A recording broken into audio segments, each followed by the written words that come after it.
Okay.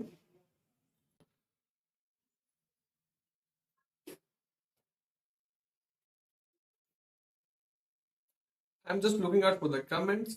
In the meanwhile, you can let me know whether I'm clearly audible and visible or not. Okay. So yes, I can see it's going on fine.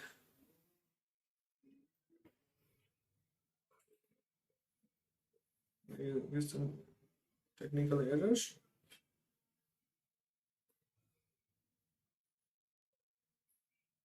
Okay. Fine. So we'll start our session. So good morning everyone and welcome to Vista's Learning. My name is Dhiraj, your math teacher. So in this session we are going to study about lines and angles. That is the actual chapter that we're going to start today. In our last class, we have discussed about just the introduction of that particular chapter. So introduction means all the concepts that we have already learned. Might be you have forgot, might be you have remembered all the things, but all are not the same. That is the thing why we have done that particular stuff.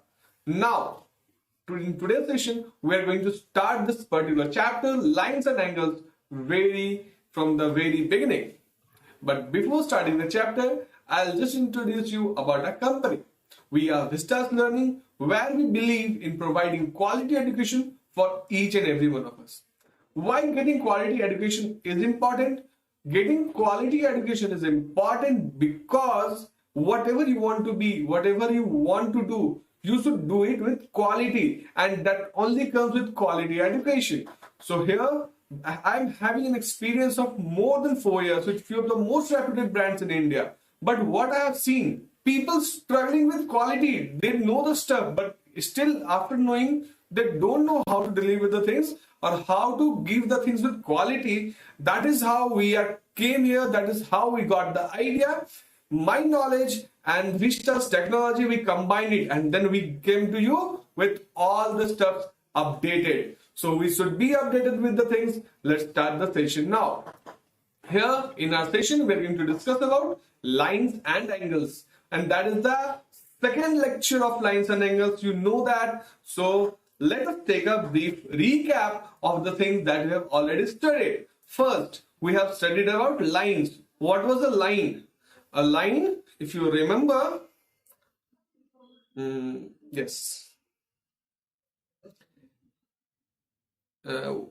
Yes, no, it's I guess fine.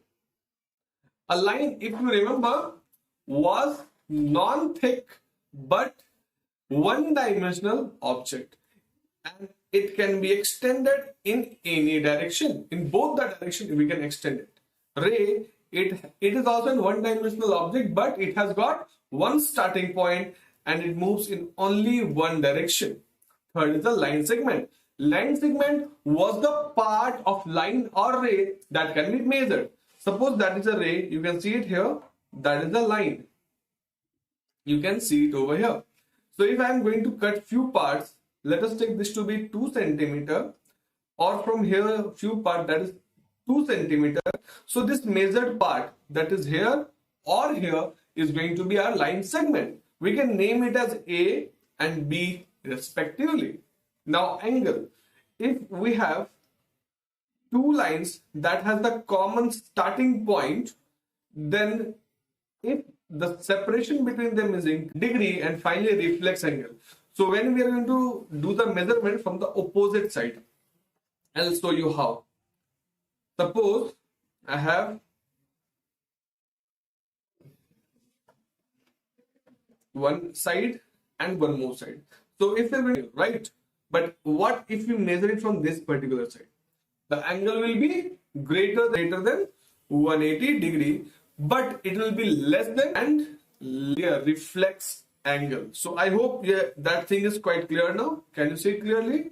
Okay, that I have learned it from Shaktiman.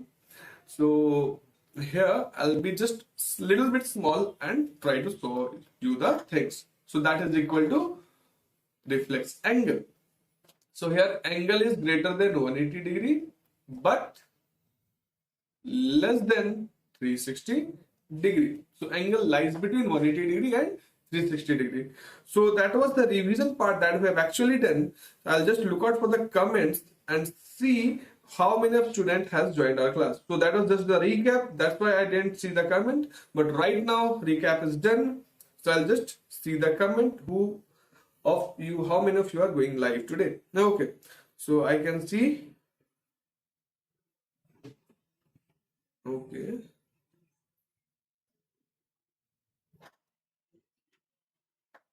I guess there is some network issue. I'll try to fix it. Give us a while. Okay. I'll just try to fix it as soon as possible.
Okay.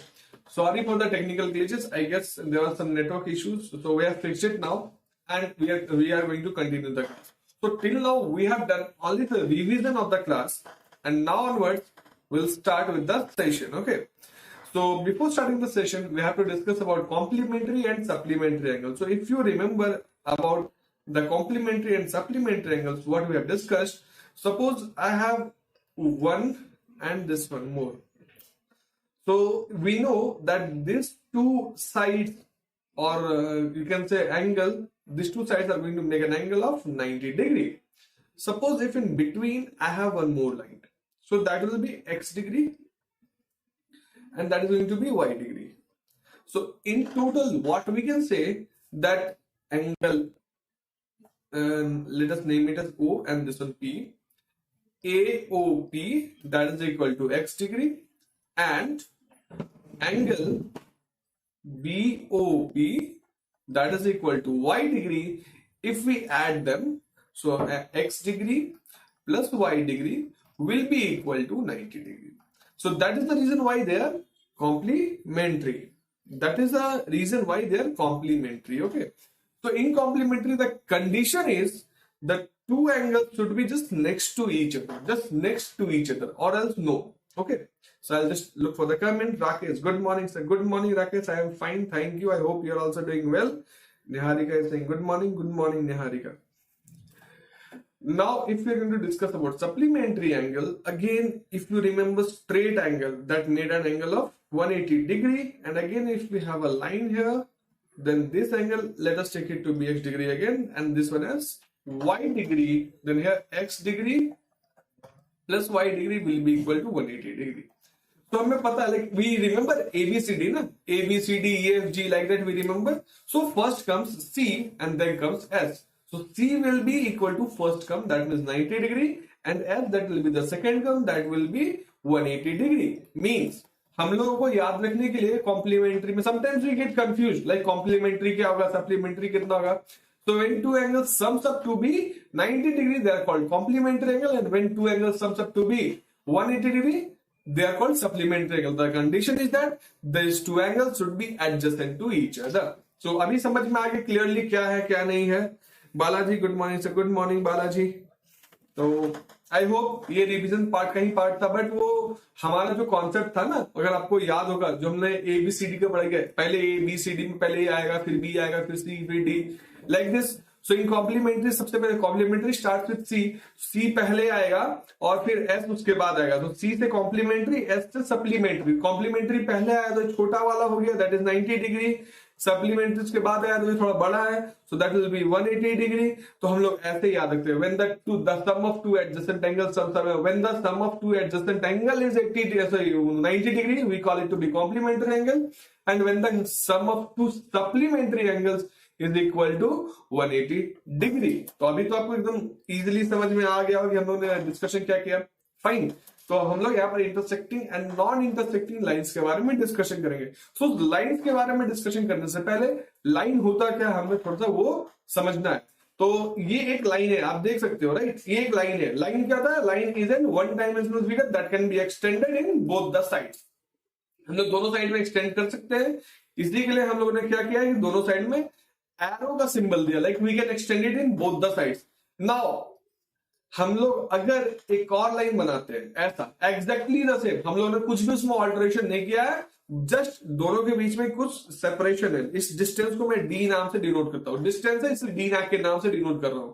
तो अगर यहां पर distance D है और एक दूसरे point पर भी अगर डिस्टेंस डी है, तो हम लोगों को समझ में आ गया था कि हर जगह पर इसका डिस्टेंस डी ही होगा, डिस्टेंस चेंज होने वाला नहीं है. अगर दोनों के बीच का डिस्टेंस कभी भी चेंज नहीं होता है, तो ऐसे लाइन को हम लोग पैरेलल लाइंस भी बोलते हैं. ऐसे लाइन को हम लोग पैरेलल लाइंस भी बोलते हैं. और ये पैरेलल लाइन जो होता है वो कभी भी इंटरसेक्ट नहीं करता है, क्योंकि पैरेलल लाइन जो है वो हमेशा एक दूसरे के बीच में जो गैप है, जो डिस्टेंस है, उसको इक्वल ही रखता है. आपने ट्रेन के ट्रैक्स को देखा होगा जिस पर ट्रेन चलती है, पटरी. हम लोग अपने भाषा में उसको पटरी बोलते हैं ना. तो जब हम ट्रेन के पटरी पर मूव करते हैं, और जब ट्रेन मूव करता है, हम क्यों मूव करेंगे, ट्रेन मूव करेगा ना. तो जब ट्रेन के पटरी पर जब ट्रेन मूव करता है, तो क्या होता है कि वो पटरी के बीच में जो गैप है वो यूनिफॉर्म रहना चाहिए, ताकि ट्रेन इजिली मूव कर पाए. अगर गैप यूनिफॉर्म नहीं रहेगा तो क्या ट्रेन इजिली मूव कर पाएगा? The answer simply no. यहां पर एक्सीडेंट होने का खतरा बढ़ जाएगा. इसलिए गैप हर जगह पर इक्वल होते थे, ताकि ट्रेन इजिली मूव करता है और एक्सीडेंट ना हो. तो बहुत सारे लोग हैं जो ट्रेन में ट्रैवल करते हैं, बहुत सारा गुड्स है जो ट्रेन में जाता है, कैरी होता है एक जगह से दूसरी जगह पर. इसकी वजह से पैरेलल लाइंस वो होते हैं. Parallel lines are the line that never intersect each other. So non intersecting line का एग्जांपल हमारे पास पैरेलल लाइन है. और पैरेलल लाइन की कंडीशन क्या है? The gap between the parallel lines is uniform throughout. वो जो गैप होता है ना पैरेलल लाइंस के बीच में, वो हर जगह पर यूनिफॉर्म होता है, वो चेंज ही नहीं होता है. ओके, थोड़ा सा कमेंट देख लेते हैं अभी. Sorry sir, I am late. No gold work, it is fine. आज हम लोग का कुछ टेक्निकल इश्यूज था जिसकी वजह से आज क्लास थोड़ा लेट स्टार्ट हुआ. Okay Yashwant, good morning sir, good morning Yashwant. Fine, अभी तक आपको समझ में आ गया होगा कि नॉन इंटरसेक्टिंग लाइंस क्या होता है, उसका एग्जांपल क्या है, पैरेलल लाइन। अब चलिए इंटरसेक्टिंग लाइन को देखते हैं। इंटरसेक्टिंग लाइन क्या होता है कि ये एक लाइन है और ये एक दूसरा लाइन है। जब दो लाइन किसी एक particular, change the colour,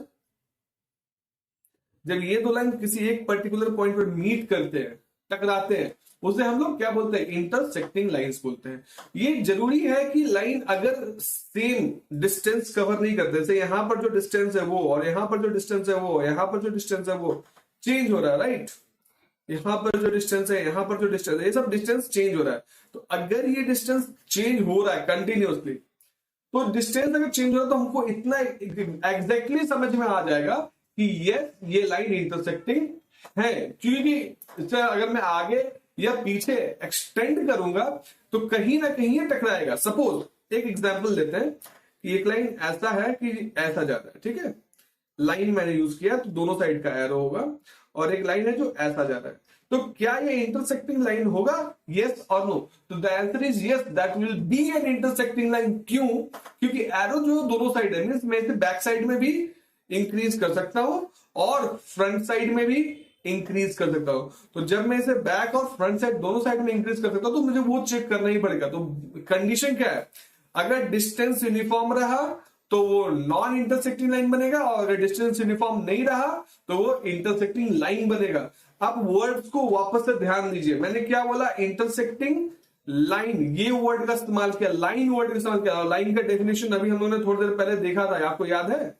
just a moment अगो हम लोगों ने देखा था। लाइन एक वन डायमेंशनल फिगर है जिसको हम लोग दोनों साइड से एक्सटेंड कर सकते हैं। ओके, इसी के लिए लाइन वर्ड यूज करने के बाद हमें दोनों साइड ये एरो मार्क देना जरूरी है। तो आप सभी फिगर्स में देख सकते हैं कि दोनों साइड एरो मार्क दिया। तो दोनों साइड एरो मार्क देने का मतलब क्या है कि हम इसे दोनों साइड इंक्रीज कर सकते हैं। अगर हम इसे दोनों साइड इंक्रीज कर सकते हैं तो लाइन वर्ड आता है, और ये लाइन वर्ड इंटरसेक्टिंग और नॉन इंटरसेक्टिंग को डिफाइन करता है। इंटरसेक्टिंग के लिए कंडीशन वापस से वही कि जो गैप से वो चेंज होने चाहिए। नॉन इंटरसेक्टिंग के लिए कंडीशन की गैप चेंज नहीं होने चाहिए।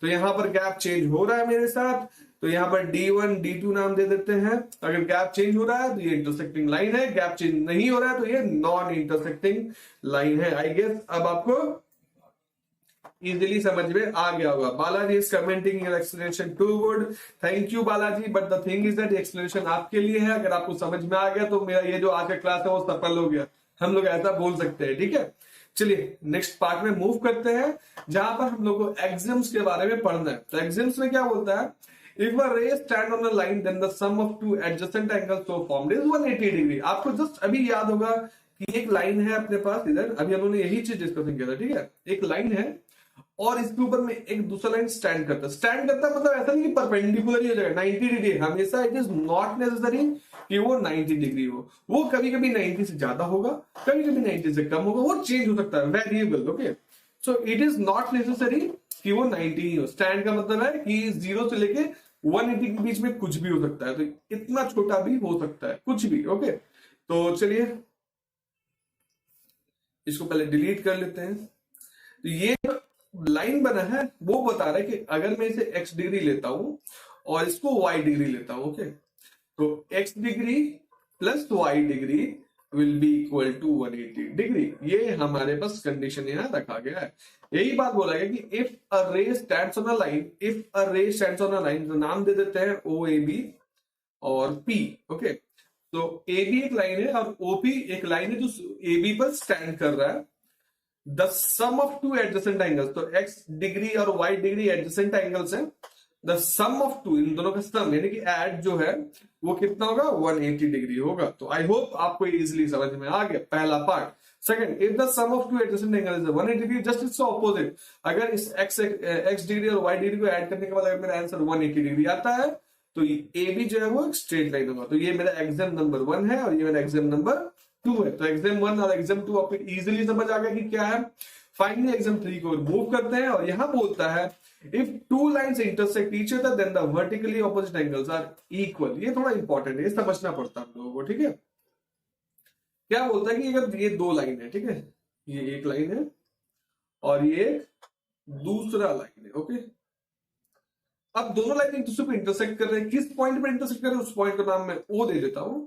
अब इस लाइन को ए बी और इसको एक्स वाई नाम देते हैं। ओके, तो अगर ये दोनों का नाम हम लोगों ने A B and X Y दिया है तो बोलते हैं कि ये जो एंगल है, ये पार्ट, ये angle A O X will be equal to angle B O Y के इक्वल होगा, एंगल बी ओ वाई के इक्वल होगा। तो ये दोनों एंगल इक्वल होने वाले हैं, ये बात इसमें कहा गया है। तो एज ये दोनों इक्वल हो रहे हैं, इसको हम बोलते हैं वर्टिकली ऑपोजिट एंगल। तो आपको वर्टिकली ऑपोजिट एंगल क्लियरली समझ में आ रहा है क्या होता है?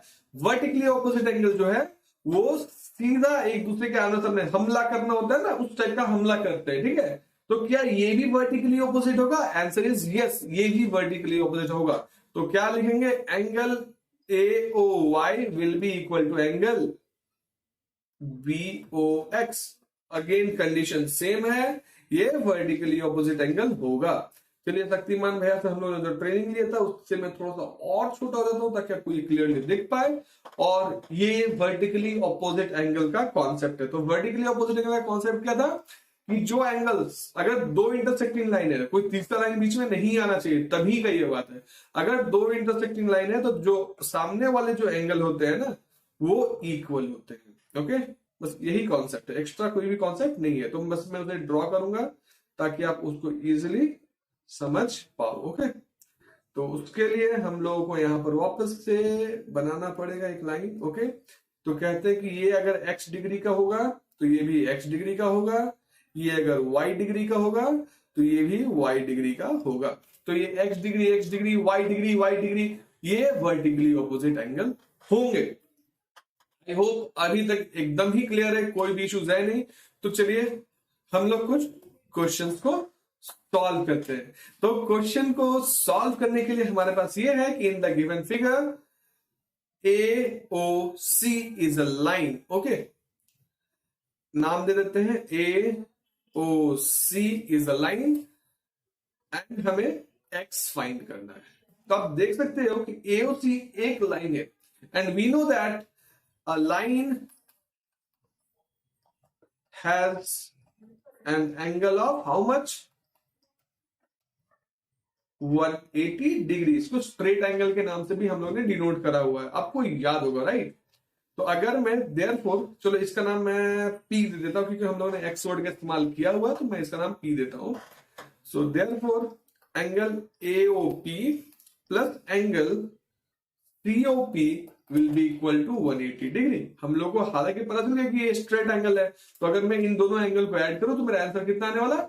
180 डिग्री। तो चलिए, एओपी यानी कि 60 डिग्री की बात की जा रही है, तो 60 डिग्री प्लस सीओपी जो कि मेरा 3x है, ऐसा रहेगा, जो कि इक्वल टू 180 डिग्री होगा। अगेन हम लोगों को एक इक्वेशन मिल चुका है यहां पर, और इस इक्वेशन को सॉल्व करके हमें आंसर लाना है। तो आपको याद होगा कि हम लोग जब मैथ्स जब भी सॉल्व करते हैं बॉड मास रूल का इस्तेमाल करते हैं, राइट? हम लोग बॉड मास रूल का इस्तेमाल करते हैं, BOD AS, बॉड मास रूल का इस्तेमाल करते हैं। इसमें ब्रैकेट को पहले सॉल्व करना है, उसके बाद ऑफ को फिर डिवाइड करना है, फिर मल्टीप्लाई करना है, फिर ऐड करना है और फाइनली सब्ट्रैक्ट करना है। ओके, बट जब भी हम लोग इक्वेशन सॉल्व करते हैं हम बॉड मास का ऑपोजिट चलते हैं, we go opposite of the BODMAS rule. तो इट इज 60 डिग्री। तो अगर मैं 60 जो है वो 3 और x के साथ में ऐड हो रहा है, राइट? जबकि ये जो 3 है वो x के साथ में मल्टीप्लाई हो रहा है, तो पहले एडिशन वाले को मैं दूसरे साइड सेंड करूंगा, विच इंप्लाइज दैट क्या आएगा मेरे पास कि 3x जो है वो 180 माइनस 60 डिग्री होगा। इजी। अगेन अगर मैं 180 से 60 सब्ट्रैक्ट करता हूं तो कितना वैल्यू आने वाला है? 120 डिग्री। सो 3x जो है वो 120 डिग्री के इक्वल होगा। 3 और x जो है वो मल्टीप्लाई हो रहा है, तो 3 को अगर मैं दूसरी साइड भेजूंगा तो वो डिवाइड होगा, राइट? क्योंकि 3 और x हमें देखना है ना कि कांस्टेंट और वेरिएबल्स में जो मल्टीप्लीकेशन और डिवीजन का वर्क चलता है वो कैसे होने वाला, राइट? तो यहां पर हम लोग वही करेंगे, x को ऐसे ही रहने देंगे, 120 डिवाइडेड बाई 3, ओहो 120 डिवाइडेड बाई 3, ये आएगा। तो 3 के टेबल में 12 4 टाइम्स में आता है and 1 0, which implies that x will be equal to 40। और यहाँ डिग्री का हम लोगों ने हर जगह पर इस्तेमाल किया है, तो डिग्री, तो x का आंसर 40 डिग्री है, ये मेरा आंसर है। तो x is equal to 40 degree. तो अगर हम इसे वापस से चेक करते हैं, 40 इंटू 3 विल बी 120, 120 प्लस 60 180। तो ये मेरा सॉल्यूशन बिल्कुल ही सही है। हम लोगों ने क्रॉस चेक करके भी देख लिया, मेरा सॉल्यूशन बिल्कुल भी सही है। ओके, चलिए नेक्स्ट क्वेश्चन की ओर मूव करते हैं। और ये क्वेश्चन बहुत ही इजी होने वाला है। क्वेश्चन में क्या पूछा गया है कि इन द गिवन फिगर, ये मेरे पास फिगर गिवन है, थोड़ा सा कलर चेंज करते हैं। In the given figure angle AOC this angle plus angle BOD this angle is equal to 70 degree. ये दोनों को मिला करके 70 डिग्री आता है। तो हमें ये खोजना है, COD एंगल ये खोजना है। तो सबसे पहला जो सोल्यूशन है, वी नो दैट हमें क्या पता है कि angle AOB is equal to 180 degree, क्योंकि ये स्ट्रेट एंगल है। Okay, that is a straight angle. Okay, इसकी वजह से ये 180 है। बस अब हमें नेक्स्ट काम क्या करना है कि हमें इसे एंगल्स के टर्म में लिख देना है। तो angle AOC plus angle COD plus angle BOD will be equal to 180 degree. इसको और इसको अगर हम ऐड करते हैं तो मेरा आंसर कितना 70 डिग्री है, राइट। तो 70 degree plus angle COD will be equal to 180 degree. तो एंगल COD जो होगा वो 180 में से 70 को सब्ट्रैक्ट करना पड़ेगा। आपको भी याद होगा, हम लोगों ने जस्ट मोमेंट अगो ये डिस्कशन किया था कि बॉड मास का ऑपोजिट चलते हैं जब भी हम लोग ये करते हैं, क्या करते हैं, इक्वेशन सॉल्व करते हैं।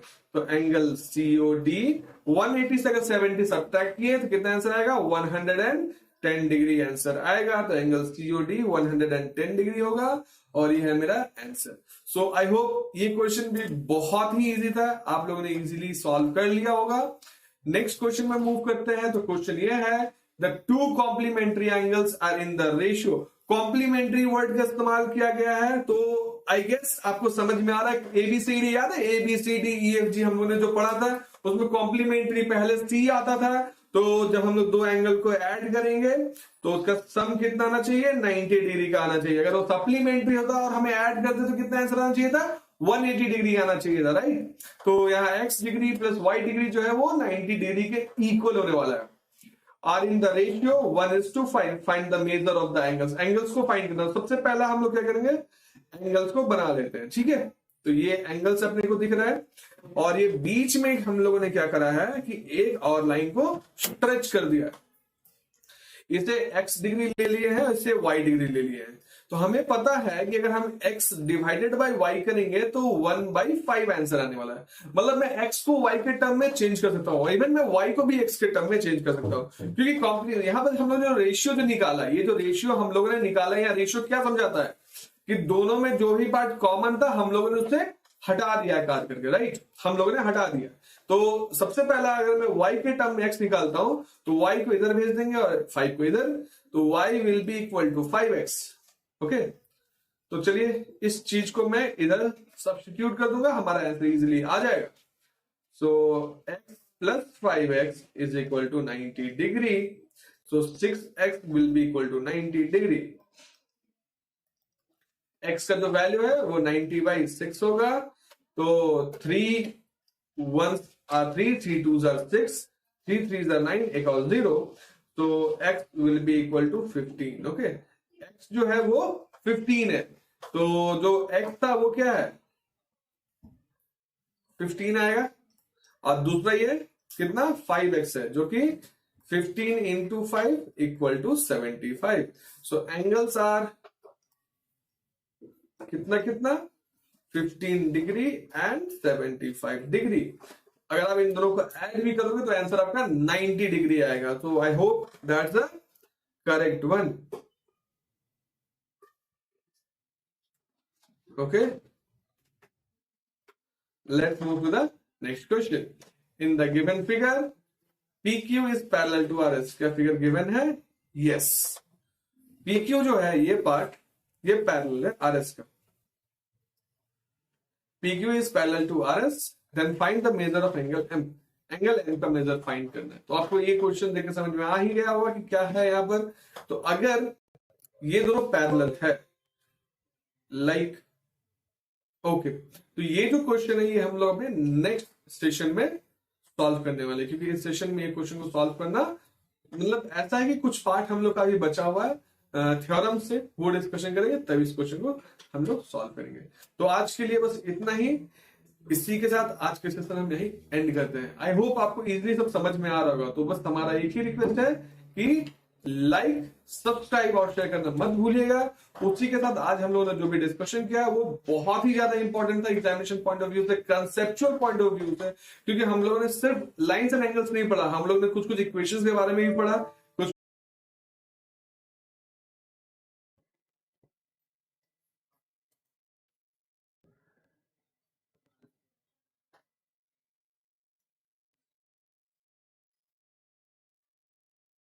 ओके, तो आज बहुत सारे टेक्निकल इश्यूज हो रहे हैं। आज बहुत सारे टेक्निकल इश्यूज हो रहे हैं और डिस्टरबेंस कुछ ज्यादा ही है। तो इसी के साथ हम आज के सेशन यही एंड करते हैं। एंड यही रिक्वेस्ट है कि आप लाइक, सब्सक्राइब और शेयर करते रहें, क्योंकि जीतना हमारी फितरत में और क्वालिटी से जीतना अब तो फितरत में आ ही चुका है। इसी के साथ bye bye and all the best.